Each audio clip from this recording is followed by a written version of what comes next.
चलिए दोस्तों, आज हम स्वर संधि के दूसरे पार्ट गुण संधि के विषय में बात करेंगे।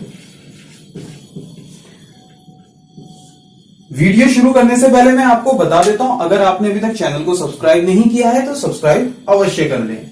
चलिए, गुण संधि। गुण संधि में मैं आपको इंपॉर्टेंट फिर से एक बार रिवीजन हम कर लेते हैं कि पूर्व पद और उत्तर पद क्या होता है।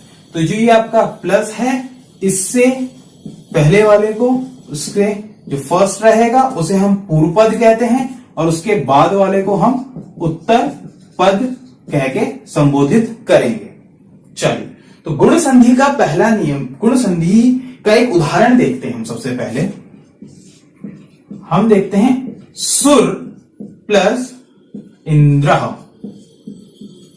ठीक है, और इसका जो रूप बनता है वो बनता है आपका सुरेंद्र। ठीक है दोस्तों, अब आप यहां पे देखिए कि मैंने पहले ही बताया था कि पूर्व पद का अंतिम वर्ण और उत्तर पद का प्रथम वर्ण, पूर्व पद का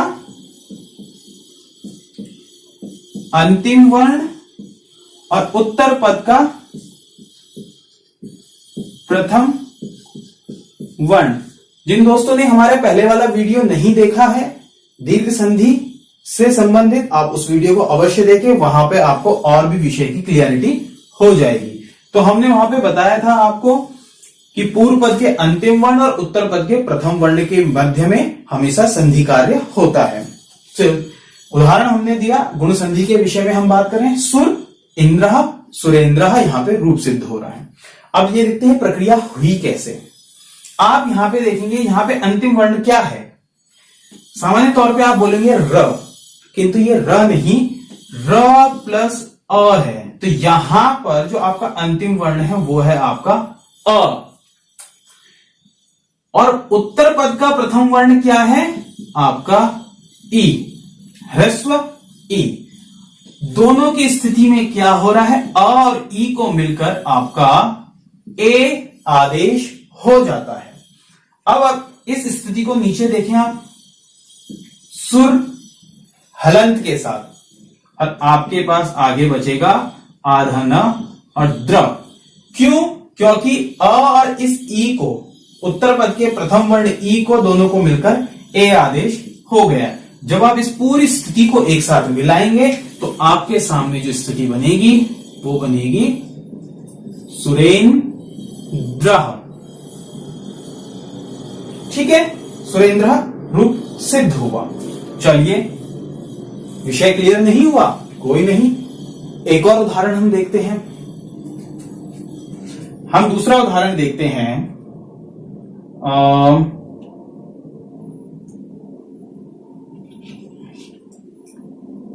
नग प्लस इंद्र। ठीक है, सुर अर्थात देवता, इंद्र अर्थात राजा, सुरेंद्र का अर्थ हो जाता है सुरों का राजा अर्थात देवताओं का राजा। नग, नग अर्थात होता है पर्वत, और इंद्र राजा, पर्वत, राज, पर्वतों का राजा। अब इसका जो रूप बनेगा, अब देखिए नग है, ग में यहां पे नग का जो अंतिम वर्ण है वो है आपका अ, और यहां प्रथम वर्ण है आपका ई। तो स्थिति क्या है, और ई दोनों को मिलाकर बन जाता है आपका ए। अब हमारे पास जो स्थिति बनी है वो नग प्लस ए प्लस द्रह।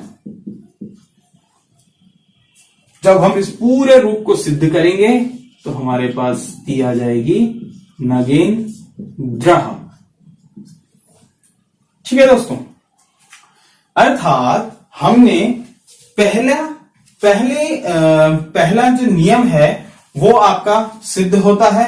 पहला नियम क्या बनेगा, पहला तो इसका जो नियम नंबर 1, गुण संधि का नियम नंबर 1 जो है वो आपका होगा कि यदि अ या आ, ह्रस्व अ या दीर्घ आ के बाद ह्रस्व ई या फिर दीर्घ ई आए, तो इन दोनों के ही स्थान पर, दोबारा समझिएगा, इन दोनों पूर्व पद और उत्तर पद दोनों को मिलाकर आपका ए हो जाता है। यह आपका पहला नियम है। कॉपी पेंसिल हाथ में रखें, साथ में रखें और इसको लिख लें।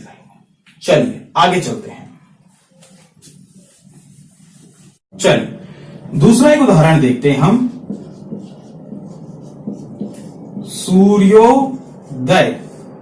सूर्योदय का जब हम संधि विच्छेद करेंगे तो हमारे सामने स्थिति आती है सूर्य जमा उदय। जैसे कि मैंने आपको बताया, स्थिति स्पष्ट करते हैं। यहां अंतिम है आपका अ, यहां है आपका उ। अब स्थिति क्या है, अ या आ के बाद यदि उ या उ आए तो दोनों के स्थान पे हो जाता है आपका ओ आदेश। अब जो स्थिति यहां करेंगे हम, वो करेंगे हम सूर्य हलंत। बहुत महत्वपूर्ण है, यहां इस स्थिति को समझिएगा। उसके बाद आ जाएगा आपका दय। अब जब इन सब में होगा, य के हलंत होने के कारण ओ का इसमें संयोग हो जाएगा, तो ये स्थिति आ जाएगी आपकी सूर्यो। ओ इसमें जुड़ जाएगा, आगे दय। सूर्योदय रूप आपका सिद्ध हुआ। एक और इसका उदाहरण हम देखेंगे।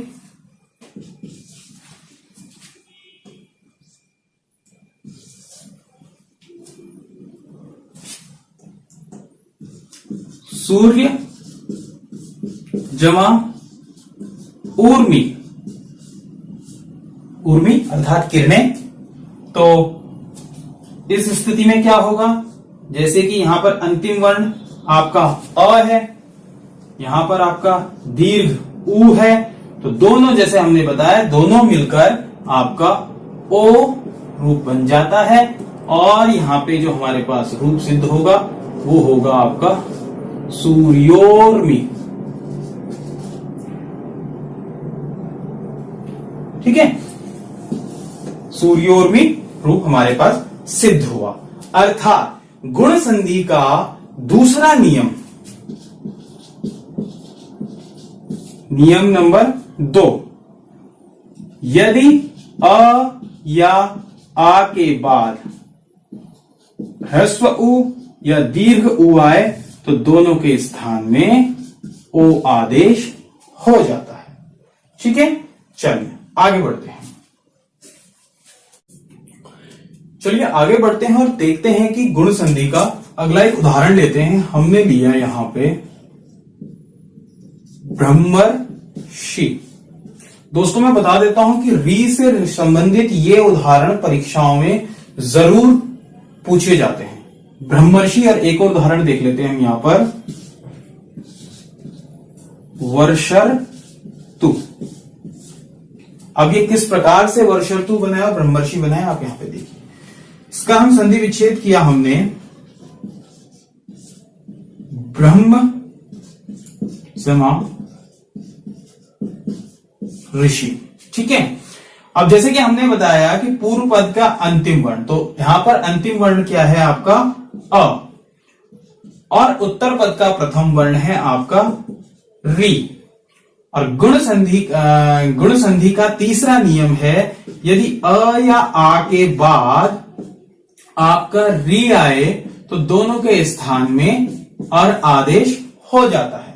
तो ऐसे ही और री के स्थान में हमने अर यहां पे कर दिया। अर करने के बाद आप देखेंगे ब्रह्म हलंत के साथ, क्योंकि उस म से अ हम ऑलरेडी हटा चुके हैं और री को अर आदेश हो गया है, तो म जो आपका रहेगा वो हलंत के साथ रहेगा। ऋषि का जो री है वो अर बन चुका है, तो यहां पर जो आपके पास रहेगा वो रहा सिर्फ शी। अब जब हम इस पूरी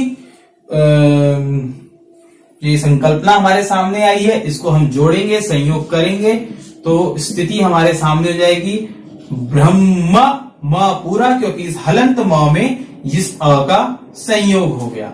अब ये जो र आपके सामने है, र के आगे कोई स्वर नहीं है, इसलिए इसको रेफ हो जाएगा। रेफ अर्थात श के ऊपर इस प्रकार से। तो ये रूप आपका बन गया है ब्रह्मर्षि, यहां पर सिद्ध हुआ। ठीक है, ब्रह्मर्षि आपका रूप बन गया। दूसरा उदाहरण देखते हैं हम यहां पर, वर्ष ऋतु। वर्ष ऋतु किस प्रकार से सिद्ध होगा, आप देखिए इसका जब हम भेद करते हैं तो ये बनता है आपका वर्षा प्लस ऋतु। तो वर्षा के वर्षा जो वर्ण शब्द है उसका अंतिम वर्ण है आपका आ, और यहां पर जो प्रथम वर्ण है उत्तर पद का वो है री। तो आ और री, जैसे हम जानते तीसरा नियम कहता है कि इनको अर हो जाएगा। अब ये ऊपर की स्थिति को हम यहां पे देखेंगे तो ये बना आपका वर्ष हलंत के साथ। क्यों? क्योंकि उसका जो अ है वो आपका अर हो गया है। यहां रहेगा ओनली तू, इसका ओनली तू बचेगा क्योंकि री को आपका अर हो चुका है और मध्य में है आपका अर। अब इसको पूरा हम जब संयोग करेंगे, इसको जोड़ेंगे तो वर्ष श हलंत है, उसमें आपका आ का संयोग हो जाएगा।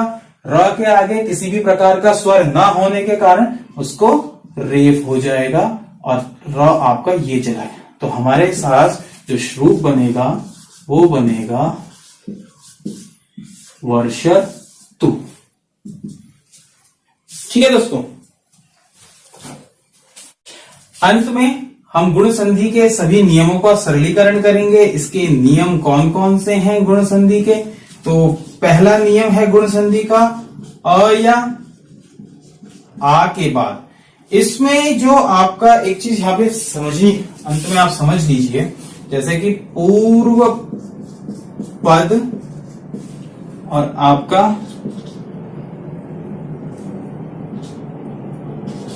उत्तर पद। ठीक है, तो प्लस से पहले का पूर्व पद, फिर दोबारा बता रहा हूं प्लस के बाद का उत्तर पद। तो पूर्व पद में अ या आ ही होगा, अ या आ ही होगा।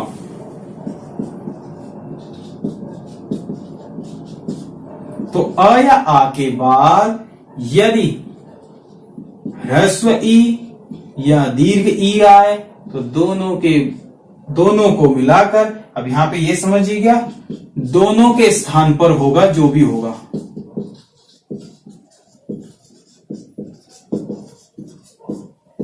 ठीक है, अ या आ के बाद ई या ई आए तो ए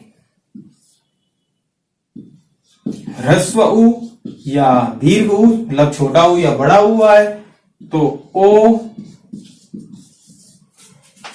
और यदि री आए अ या आ के बाद तो दोनों के स्थान पर अर आदेश होगा। यदि आपके मन में अभी भी किसी प्रकार का गुण संधि से संबंधित कोई डाउट है तो आप कमेंट बॉक्स में जरूर लिखें। आशा है आपको ये वीडियो पसंद आया हो। अगर पसंद आया तो लाइक करें, शेयर करें, और अगर चैनल सब्सक्राइब नहीं किया है तो चैनल को सब्सक्राइब करें। Thank you for watching this video.